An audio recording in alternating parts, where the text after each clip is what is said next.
بسم اللہ الرحمن الرحیم۔ السلام علیکم۔ آپ کا میزبان عامر شہزاد ایک نئی ویڈیو کے ساتھ آپ کی خدمت میں حاضر ہے۔ معزز ناظرین، آج جو وظیفہ میں آپ کی خدمت میں پیش کرنے جا رہا ہوں وہ بہت ہی کمال کا وظیفہ ہے۔ حاجت روائی کے لیے جمعے کی رات کا بہت ہی پیارا وظیفہ۔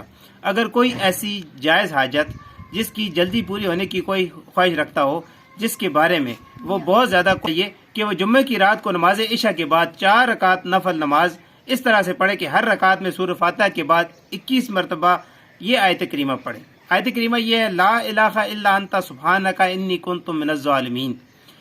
اس کو پڑھے۔ نماز سے فارغ ہونے کے بعد 111 مرتبہ آیت کریمہ نہایت توجہ یکسوئی کے ساتھ پڑھے، پھر 21 مرتبہ درود پاک پڑھے اور اللہ تعالیٰ سے عاجزی انکساری کے ساتھ دعا مانگے۔ بفضل تعالیٰ جلد اس کی حاجت پوری ہو جائے گی۔ بہت ہی کمال کا وظیفہ ہے، بہت لوگوں نے اس سے فائدہ اٹھایا۔ آپ بھی اس کو ایک دفعہ ضرور آزمائیں۔ آج کی ویڈیو اگر آپ کو پسند آئی ہے تو اس کو لائک کریں اور صدقہ جاریہ سمجھ کر دوسروں کے ساتھ شیئر کریں، اور ہمارا چینل اسلام کا نور سبسکرائب کریں۔ ملتے ہیں نیکسٹ ویڈیو میں، تب تک کے لیے اپنا اور اپنے ارد گرد کے لوگوں کا بہت سارا خیال رکھیں۔ اللہ حافظ۔